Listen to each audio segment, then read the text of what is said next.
Hello and welcome to the DEI webinar. I'm Michelle Stinson-Ross. And I'm And Team Tiger. Sorry, did we start over? We usually all do. right. We are going to have a good time during this webinar for sure. This webinar is brought to you by Feelalytics. Tina, why don't you take a moment as our CEO and the absolute brilliant mind behind the technology that is Feelalytics? Why don't you take a moment to just kind of explain to people what the tech is and what it is this company does? This company was born out of a lifelong passion I have had for measuring emotion. It's not something you think every, 17, 18, 20-year-old would be obsessed with, but for whatever reason I have. After heading to graduate school at Harvard Extension School and getting a master's degree in organizational psychology, I learned some science and how you could actually put numbers to things that you wouldn't normally think you could put numbers to, like feelings. Mm-hmm. As I was studying Csikszentmihalyi, the famous psychologist who has unfortunately passed away just about a year or two ago, but he created the state of flow, he created experience sampling, and he allowed us to gather data on people's everyday experiences. And every day we experience emotions. And so I was so inspired by his work and the new technology that we use every day to express ourselves, which are emojis. And I thought, Mm-hmm. hey, we could probably do something with this. And that's what we've done. We believe emotions are data, and what we're doing is providing in the moment, uh, time based changes and shifts of emotions, so that you can see what things are affecting the emotions. This is going to allow a feedback loop between the people that you're wanting to understand their experience and you, so that you can really understand how they're feeling about changes at the workplace, or how they're feeling about maybe the recent set of layoffs or company bonuses, whatever it is. You can definitely see how that impacts people's emotions as the normal day to day business proceeds. And we feel like it makes for some better decisions when you're empathetic and you can take emotions into account. It's not the only factor, but it's a really important factor we feel is completely missing right now. So we're excited to bring this to you. And I'm excited to bring this to you as well. I am one of the other co-founders of the company, and it's important to me as a marketer, as a storyteller, as somebody who is also an advocate of emotional intelligence and mental health, that we take into account this aspect of our humanity. The more we can bring our full humanity and our full authentic selves to work, I think the workplace becomes a better place. And so this just fits with who I am as a person and how I believe that I can bring all of the skills as a marketer and a storyteller and everything else to make the workplace and therefore maybe the world a little bit of a better place. So I am totally thrilled to be a part of the founding team of this company. And I am really thrilled to bring this topic to other diversity, equity, and inclusion professionals, because I think that the emotion, the feeling of belonging is absolutely key and critical to successful diversity, equity, and inclusion initiatives in the workplace. So that's what we're going to get to today. And I want to really just launch right into this topic because I'm super excited about it. And our first discussion question and our starting point with this is, what is the role? What role does belonging play in the workplace? And there are several factors, I believe, to this. It includes race, but it also includes gender identity and also neurodivergence. And I think neurodivergence sometimes doesn't get discussed in the Mm-hmm. greater picture of DEIB and also in belonging. So I want to make sure that we touch on that as well. But more generally speaking, what role does belonging play in the workplace? And I'll let Tina talk over this one a little bit first. Sure. Belonging is the thing that people know it when they have it and they know it when they don't. Mm-hmm. Everybody can relate to that. You've been at a job or even in a social situation. And there are times when you really can't put a finger on it, but you're like, man, there's something is not right here. I don't know if it's me. I don't know if I fit in. You just know it's a feeling of whether you feel connected to the others around you, whether you feel like they're accepting you for your authentic self, that you can show up as who you are without fear of punishment or ridicule, that you can feel like you understand your coworkers and that they understand you. It's also a sense of pride to work at the place that you work at, or to be a part of the group that you're a part of, or the Mhm. organization. There's a lot of different facets to belonging, but they all center around the things that we feel inside. And those can be sometimes a little bit hard to ask about. They can be hard to discuss. And, that's where we're here, is try to make that a little easier. Certainly, certainly. I like something that Anita Sands wrote I believe it was a couple of years ago, in an article she wrote on Medium. She said, diversity is a fact. The numbers are what they are. Inclusion is a choice. You decide whether to include someone or not. But belonging is a feeling, and it can be enforced by culture that you purposefully create. So it's interesting. There is a direct connection between an emotional experience of belonging and culture. And it is something that you can actively mind, whereas a lot of people are like, wait a minute, feelings are just kind of this some sort of mushy, squishy, uncontrollable thing. When the truth of the matter, especially when it comes to belonging, is that there is a deep cultural connection between belonging and culture. And absolutely, there is something that can be actively, purposefully engaged, and you can mind your belonging And and make sure that people feel like they fit in. yeah, because the alternative is what is something that many people, I think myself included, have done for many years. Is exhausting, which is kind of being someone else, Mhm. showing up to work as your professional self, which is different from your home self. It's a heightened issue if you're Black or gay or neurodivergent. Combine those things, and you're finding yourself uh, exhaustingly trying to constantly assess your own behaviors and your own Mhm. cultural norms to make sure that you're fitting in, so that you don't end up in that soul crushing place of uh, people think I'm weird or different and I don't belong. Right, right. And actually, we're touching on my second discussion question, which is, how do people experience belonging and not belonging?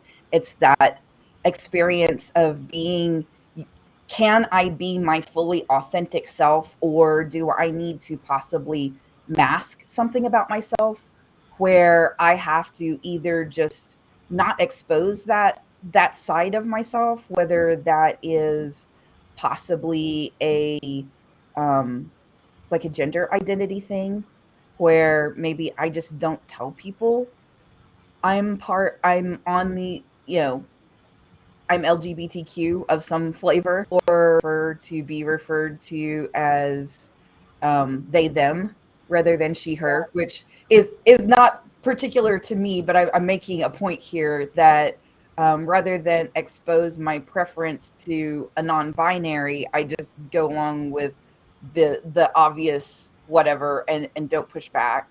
Yeah. Or that's masking, where I just, just hides that part of my identity.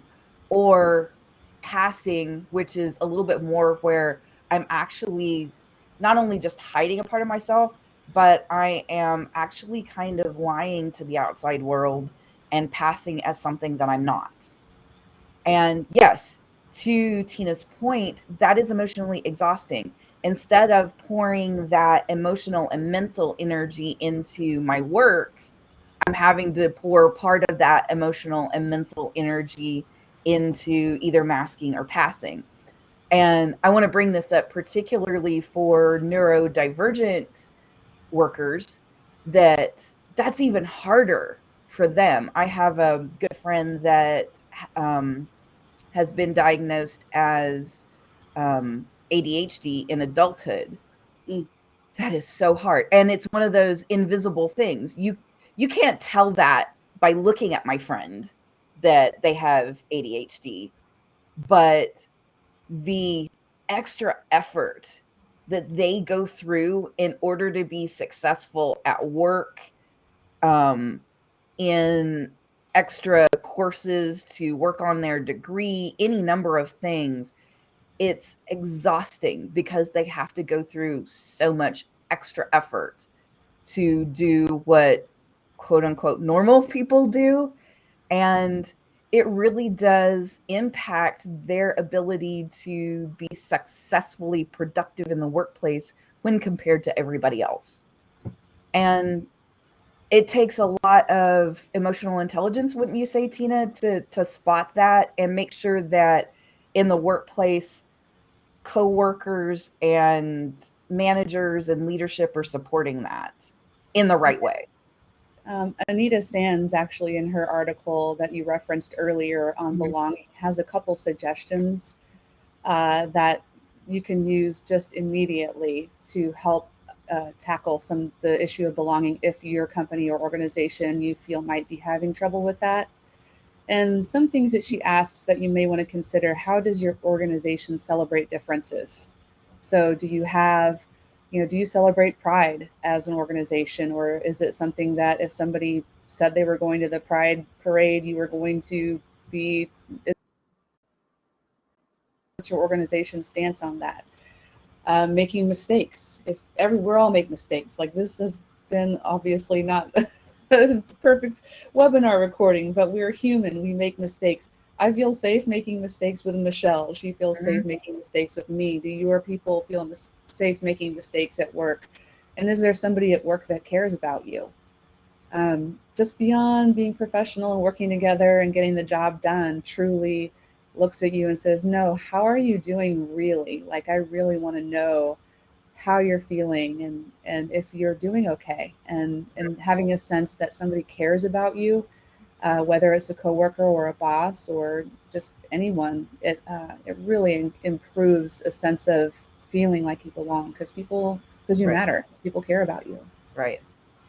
Well, and you bring up something interesting because I'm beginning to see in again, that emotional intelligence kind of kicks in a little bit, and it makes me think that making the effort to help other people feel like they belong is kind of the opposite of forcing people to conform and become a culture fit. Like, Mm-hmm. imposing that culture fit is kind of the opposite of creating an atmosphere of belonging. Mm-hmm. Am I off here? Shoot me down if I'm No, wrong. you're yeah, fit is sort of a aggressive word if you think about it. Like, Yeah. I'm going to take this person and I'm going to fit them into our culture. Or when I'm interviewing, let's think about the candidates that you're interviewing and you're thinking, are they a culture fit? That's where you're taking another human with their own beautiful differences and wanting to kind of fit them into your box. Hmm. So, yeah, it can be culture fit, thinking about maybe culture, organic culture evolution. If you celebrate differences, if you allow a safe space for people to be who they are, the culture will naturally evolve in a more positive way, because people can be who they are, and who knows who they are. They're all different. And hopefully that would make for a much that is the goal of diversity, equity, and inclusion, right? But you don't get that, and it doesn't become something that is permanent without that sense of belonging, is kind of the point of this whole discussion, is that you can hire for diversity, but diverse hiring becomes kind of a revolving door unless you solve for the belonging piece. Yeah. Yeah. So, the whole reason that we wanted to discuss this in the context of data and what Feelalytics can do is there is a way that we can actually collect belonging as actionable data. And I believe that you have some actual visuals to show us, don't you, Tina? We sure do. I think that's the whole magic of this webinar today. We are going Mm-hmm. to share with you a engagement we had over the summer with a fantastic organization called Perscolis. Their whole organization is in service of DEI. They uh, help underprivileged adults get the training that they need to be placed in jobs in the tech industry. Uh, so this is a great case study. Let me find my share screen and we will get into it. I'm super excited for people to see this. So belonging, here's our case study. And this is going to be a case study showing how the people who work for the organization Perscolis experience belonging. The pilot is implementing Feelalytics experience sampling, and we're looking at multiple different dimensions of belonging. We're going to go through all of those aspects as we go through the case study. Here's our contents. A little bit more about Perscolis. They are a nonprofit that is sourcing diverse tech talent for tech companies in the United States. They believe that this is so inspiring that talent is ubiquitous, but opportunity is not. Talent emerges everywhere in every human, no matter what their outside or authentic selves look like. But because of the way our culture is and historically how we've evolved, not everybody has the same opportunity to leverage their talent. And organizations and companies miss out when they don't take advantage of that. Mm-hmm. So Perscolis' goal by the end of the year, the goal for their organization is to have 75% of their employees feel a positive sense of belonging at the workplace. 3 out of 4 people, they feel like they belong. That's what do you think of that goal, Michelle? That is a very ambitious goal, very ambitious. And I applaud them for recognizing that belonging is the core of what it is they do and why it is so important to their mission in the world. So ambitious, and I'm really thrilled that we got to be a part of helping them move toward this goal in 2022. Me too. A little bit more about Feelalytics that we've mentioned already, but just a quick recap. Ultimately, emotions are data. We're providing that in the moment, real time feedback loop, asking people how they feel about various things that are kind of difficult questions to ask on the normal day to day. We also believe that everyone has the potential to increase their emotional intelligence. In fact, when we stop somebody in their tracks and ask them to reflect on how they feel in the moment, and respond with an emoji that represents how they feel, we are encouraging them to pay attention to how they feel, which is emotional awareness. And building emotional awareness is the very first exercise in building your emotional intelligence skills. So, our kind of purpose, our what is this? A transformative purpose. There's some business philosophies out there that cite the transformative purpose is to help everyone that we encounter improve their emotional intelligence. So that's why we're connecting deeper feelings of belonging with people of any background, so that we can encourage everyone to improve their own selves. So how in the heck are we measuring emotions? You were probably wondering that about this whole time. Exactly. And that's what we can. How do we do that? How is the feeling of belonging actually collected as actionable data? This is how we do it. Well, you may remember in about 2003 that the Harvard Business Review published an article called "The One Number You Need to Know," and that was the introduction of the Net Promoter Score. The Net Promoter Score just asks one question: are you willing to refer or recommend my organization, business, product, whatever, to someone else in your life? And Mhm. that's really been the standard for getting a gut check on how people feel about your company for about 20 years. And it has its limitations. What we've done is reorganized all of the emotions. We've gone through every Twitter scraping, academic study, you name it, years worth of study on emotion, and put together a new metric, which called a net emotion score or net emotion index. We call it an index because it's a number you would expect to change, like the stock market. It goes up, it goes down, it goes up, it goes down, and we're following the trends. So the net emotion index is between negative 100 and positive 100.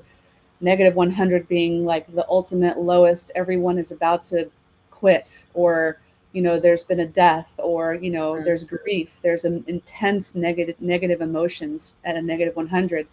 And 0 is neutral, right in the middle, and positive 100 is like, you just won the Super Bowl, or you just had a major or, major or win. or the entire staff just won the lottery Yeah. pool. Yeah. And so this number, as we follow it, allows an aggregate look. So it's an average number. It's not a per one person. It's not Tina's number. It's not Michelle's number. It's the marketing department's number, or the executive team's number, or the frontline workers' number. That might be a really important one to know, is the people that are dealing with your customers on the day-to-day. What is their number right now? Let's see what we can do to pick it up if it's slipping, or celebrate it if it's really high. So that's what that is. Michelle, do you want to add anything to that and that I might have missed? No, that's a really good explanation. I'm excited for people to actually see more of the specific data about Yeah, we're belonging. going to put it to use. You'll see it in action here. So I went through what the scores mean, but what's important about this is the sweet spot. And at the moment, this is based on the 2 years that we've been working with this number, collecting data around emotions, and what we've found to be a healthy area to be, which is not realistic to be, winning the lottery every day. It's not sustainable. But on the other hand, there's an area of numbers that are dangerous, that maybe they indicate that there's some toxicity, because it's a weighted score. So the more negative somebody feels, even if it's just one person that feels really negative, it actually pulls the score farther down than a bunch of people that are maybe feeling just sort of neutral. So we consider the sweet spot, between, I don't know, say 25 and 65 as a net emotion score. So that's really what we're looking for, and really what we're setting as the emotional benchmark for the best and optimal net emotion score for any given point in time, the goal, if you will. Does that represent the 75% that Perscalis is going for? Oh, we'll answer that question as we go. Michelle, do you want to jump in on So, what yeah, we're doing let's here? talk a little bit more specifically about belonging and exactly what we were doing with Perscolis. So again, defining for Perscolis specifically what belonging was in the context of their study.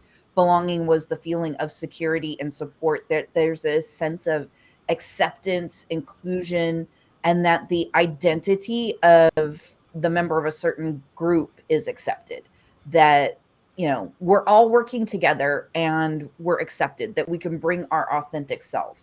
Some of the specific aspects of belonging that we were specifically measuring with Perscolis were the feeling of pride to work here, the feeling of being understood as a person, the feeling of connection with others, the feeling of being respected, the feeling that you mattered, as well as the more general, the feeling that I belong, the feeling that you have a voice and that it's heard in the workplace, and also this feeling that you have a future and that you will continue to belong. And when we engaged with Perscolis, they had already done more of a traditional survey with Culture Amp, and they had already measured a 60% favorable rating with just a more traditional survey that I think rated things, was it on a scale of 1 to 5, I think, Yeah, originally, that was, that said on a scale of 1 to 5, I feel, something along the lines of this thing about pride to work here, or understood as a person. So they had already gotten kind of a sense of where they were, in a big picture like way. And it took them like what, 3 months to sort out the data after doing this big survey. So it took them a while to even get through all of the data and understood where they stood. And still, they didn't have enough of a picture to actually start working on belonging and figure out how to take themselves from a 60% positive to a 75 or 80% positive. So Mm-hmm. that's where we came in. There's Yeah, the here's 60%. our study results. Yeah.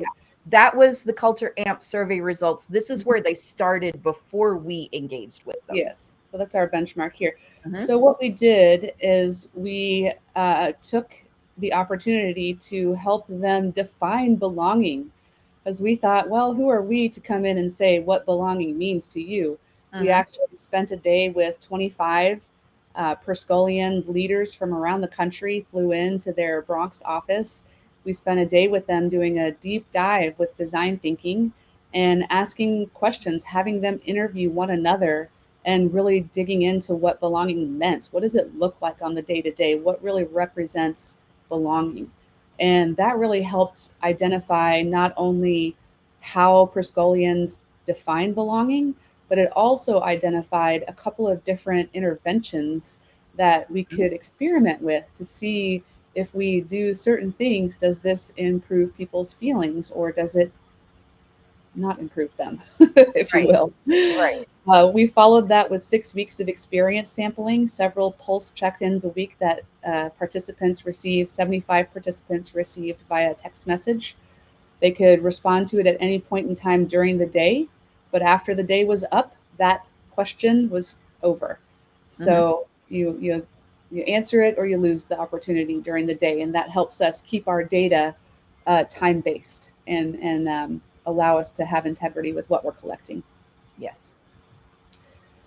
We had a cadence, and the cadence included mixing up questions relating to belonging as we proceeded over the 6 week period. Sometimes we'd ask about if they felt understood. Sometimes we'd do a general emotional check-in. How are you feeling right now in general? Sometimes we would ask about pride or other aspects of belonging, but that allowed us to get a couple of different data points for Mm-hmm. each of the 8 different aspects of belonging that we're measuring. And we're using experience sampling method, which has those amazing psychologically scientific benefits of taking not taking people out of their natural environment to ask them. You Right. receive and answer text messages all day. You use emojis, most people, all the time. Some people more than others. And you're getting people's sense in a real life setting rather than asking them to remember something when they're sitting Mm-hmm. and feeling at a survey like, oh, how have I felt over the past 3 months? Well, wow, that's a tough question to answer. Yeah. But we try to make it easy. My background is user experience design, so that's why everything is centered around trying to be as easy for the user as possible. Yeah. Um, So always the question was based about how do you feel right now in this moment about how maybe your coworkers understand you or how the leadership makes you feel or any number of things. But it was always how do you feel right now in this moment? and Which, our team would do an assessment every week. So we yeah. would look at the results from the prior week, and Perscolis receives a weekly summary. The weekly summary includes how people responded to specific pulses and following trends. So, in general, are the trends going up or down? So, we provided weekly um, reporting, and then at the end, they receive the final report to review with their executive team, which is what we're looking at right now.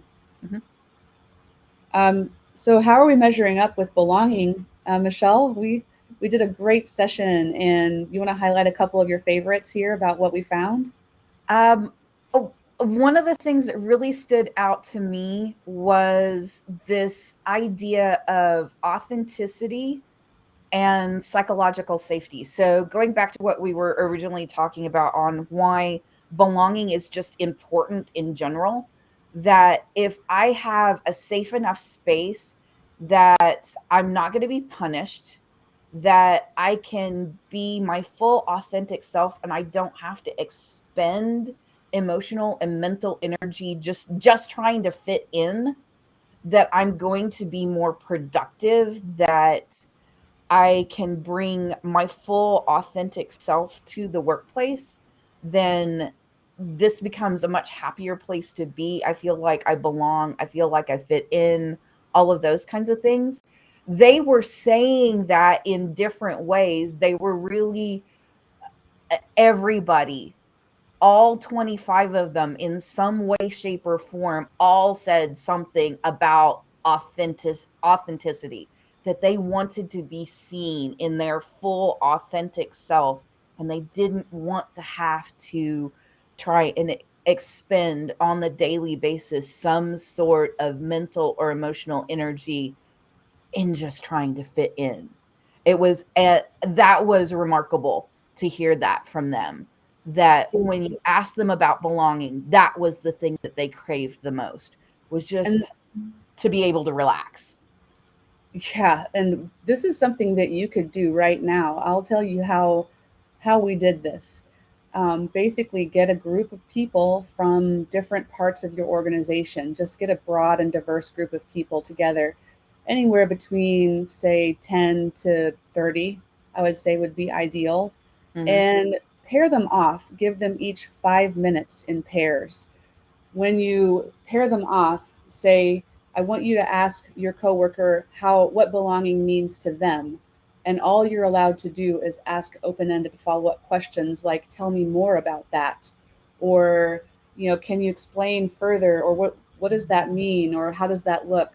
So we did a quick training on kind of motivational interviewing, and we had them exchange interviews and take notes. From there, we have them transcribe each individual note onto a sticky note. And we had one person present their coworkers' sense of belonging to the greater group. And as they were presenting that, we would put the sticky notes on a big wall and start grouping them into what we call affinity clustering. If you're familiar with design thinking, you're really familiar with affinity clustering and how powerful it can be to take an amorphous set of data like how people feel about belonging and start trying to find trends in that. So take a Yeah. few notes and we'll put them in the show notes as well, that you can have as a follow-up with a little bit of instruction on how to do this today. Yeah. But as you can see, when you see psychological safety, safe spaces, empathy in action, building emotional intelligence, and opening self awareness, authenticity, all of these things are related to how you functionally make belonging happen in a group of people. Yes, and so what we're going to do now is go over some of the results. Yes. And before I'm So, going to pause. and this is the final bit. How do we use emotional data to create cultural change at scale? Yes. So, all right, let's go look at some results now, shall we? Mm-hmm. Leadership. We asked a series of questions surrounding the leadership and specifically the level of respect that people feel like they get from leadership. I don't know about you, Michelle, but as an employer myself for 20 years, I can't imagine going and asking somebody that question about and expecting any kind of an honest answer. But we feel like we get a little bit more authentic answers because people don't even have to use words to respond. It's simply that gut feeling. And if that feeling is the middle finger, that is very authentic and we capture it and we score it, and nobody ever sees who sent that, and they actually don't even see the actual emojis. So it's a very safe way to gather this information. Um, how do you feel about the level of connection you have with leadership? How do you feel about how leadership shows that you matter, and what emoji best represents how leadership makes you feel you belong? Michelle, what do you think about the results over here? Give me just a moment. I'll start us off here. We have under we've been working together a while. We Yeah, we have have it. a 42, which is on our sweet spot for the level of respect. Kind of in the middle towards the high end of the sweet spot, 72% positive in level of respect, about a quarter negative. That's actually hitting the benchmark goal right there. If you just look at positive and negative, that's really where you can see the goal. But what we're doing is layering on a lot more information about intensity. And when we report, we are giving some of the aggregate feelings that are underlying these responses. We got a 28 on the level of connection. It's a little bit lower, still within the sweet spot. We're getting a little bit lower again on leadership showing you that you matter. We're down to 55% positive. And our NEI score, that's the lowest, is how Perscalis leadership makes you feel like you belong. And right there, we're down to about 54% positive, which we feel uh, is within a margin of error, pretty Mhm. identical to what the Culture Amp Yeah. one-time survey results showed.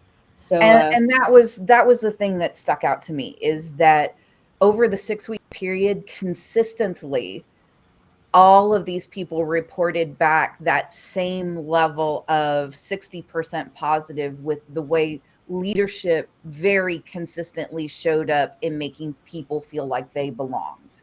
No matter what we asked them, leadership was very consistent in making yes, people feel like they belong. So, I mean, if you wanted to, kind of zoom back out and say, where was the area that had the most potential for growth, I'm not sure that leadership would be it, because leadership was very consistently right in the zone where the original belonging survey said it would be.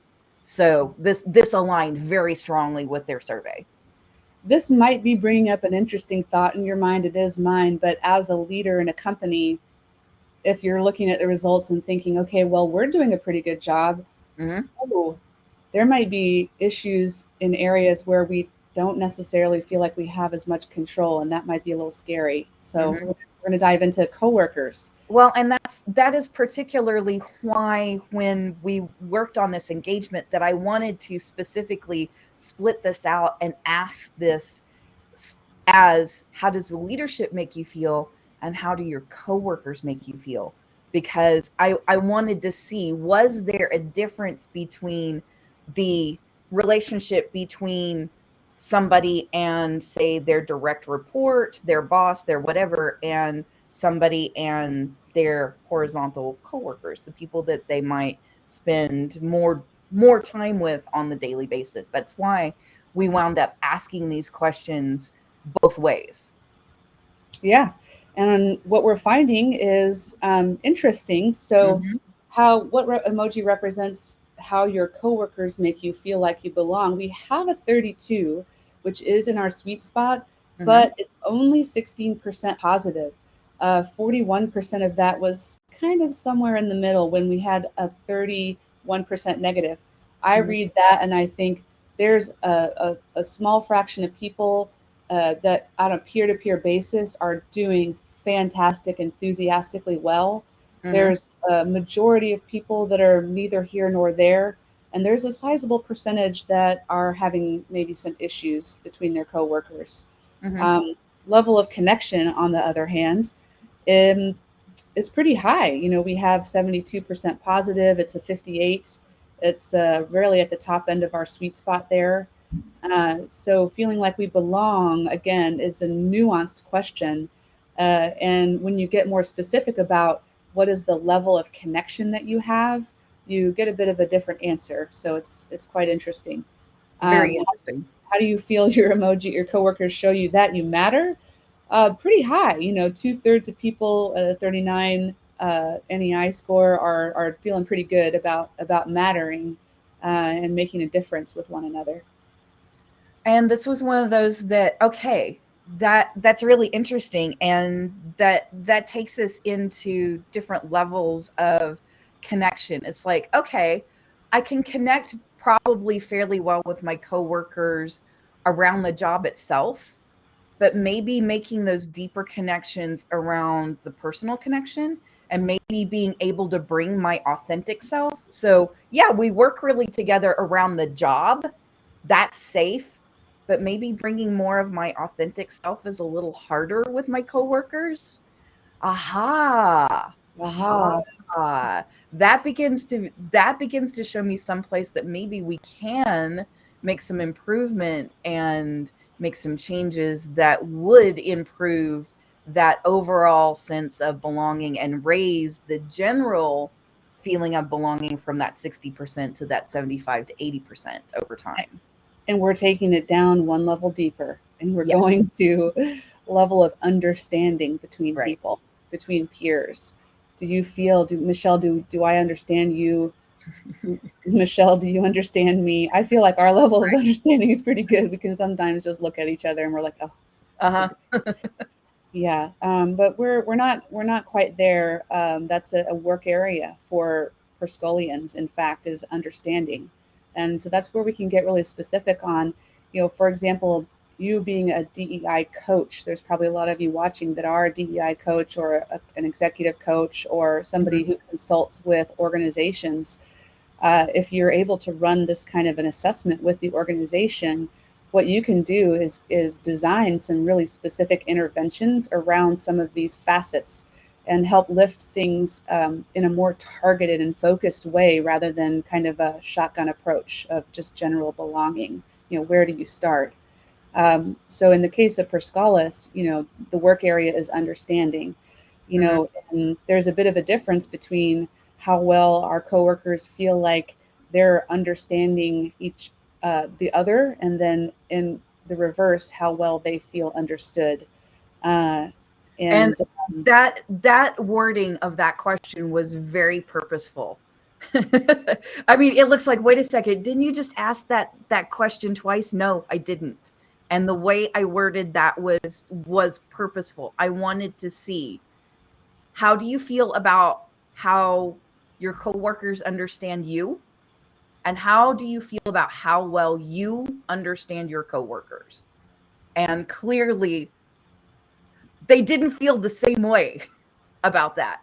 we followed up this report with an empathy game Mhm. that people can break apart into groups and play, that practice listening skills and telling personal stories about yourself so that people can get to know you better. And Mhm. sometimes it's just a matter of, are we plowing through the day and just focused solely on our objectives, or are we taking the time to really know each other? Right.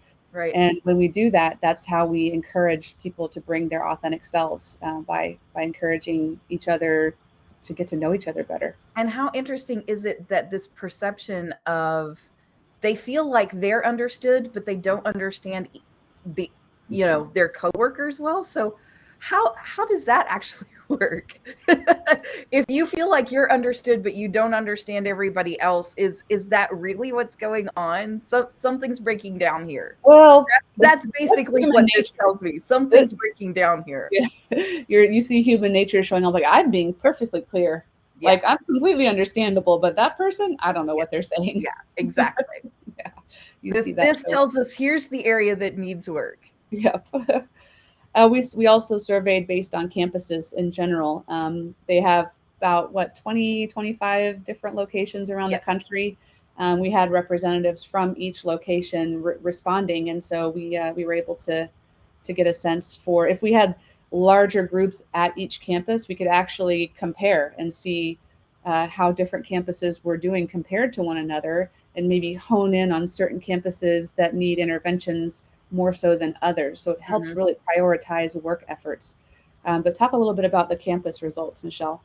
So, along with everything else, one of the things they discovered very quickly during the workshop was that as the organization grew and new campuses were launched, the sense of the entire organization's history, and again, that mission, that drive of what it was they were trying to accomplish, didn't quite get seeded every time into each campus.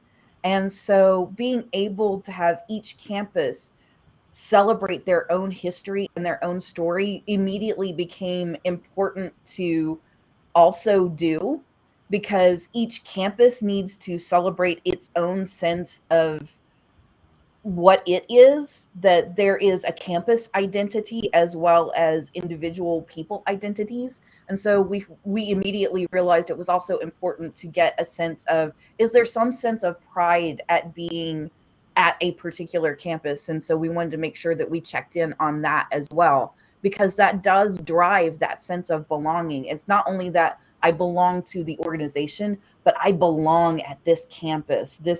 This is my team. And so we made sure that we asked those questions as well. So what emoji represents how you feel about continuing to belong at your campus, and what emoji represents your feeling of pride to work at Well, your that's campus. check that out. 82% Check out that positive, feeling of pride to belong 12% at your negative. campus. Yeah. Oh my goodness. Okay, so this is the big fun slide. And so we have a comparison between all these aspects. So you can see the yellow highlight area is that kind of sweet spot area that we want Mhm. everything to land in. And we had understanding as like very slightly at the very bottom end of that sweet spot. That's the work area. We show connectedness as a very something to celebrate. Really, pride in the organization is something to celebrate. So if you're working with philosophies like uh, broaden and build for positive psychology, and you're looking for areas that you can get a quick win on helping people feel a little bit better, hone in on those positives, those that you're already doing really well, and build upon those. You know, maybe we're looking at this particular organization and saying, let's celebrate, let's do something to celebrate how the difference that we are making as an organization in the tech community, and that what we're proud of, and let's highlight that, and we can really that will really go over really well. Mhm. Connectedness, that's another area that would go over really well, but understanding, maybe that's an area to work on. So what do you think, Michelle? I think that this is a demonstration of how we can collect the emotion of belonging and actually work on it at scale. Like we've been saying, this particular organization has 25 campuses all across the country, from the East Coast to the West Coast of the US, and they are actually able to hone in on exactly where they can work on their staff's sense of belonging and move the needle in a very large and meaningful way at scale, because they were able to ask the right kind of questions in the right kind of way and gather emotional data in a way that is meaningful to their diversity, equity, and inclusion initiatives. So, yes, and this is something that your organization can do as well. And if you're coaching an organization or consulting with an organization, consider checking this out. It could really help hone in on where you should be working. So we hope you found this information useful and Next enlightening. steps. Yeah. And we hope that if you're interested and you want to actually take more time to look at this data, please feel free to fill out the form. You have an opportunity to actually download this case study and consume it and absorb it a bit more. And let us know if you have any questions. Yeah, and if we are here, so we're here to help you, we're here to serve you. And if you'd like to talk further about bringing a belonging study into your organization or for one of your organizations, please reach out and make an appointment, and we can talk through the nuts and bolts of that with you and provide you all the information that you need to make that happen. Thank you very much for spending some time with us today.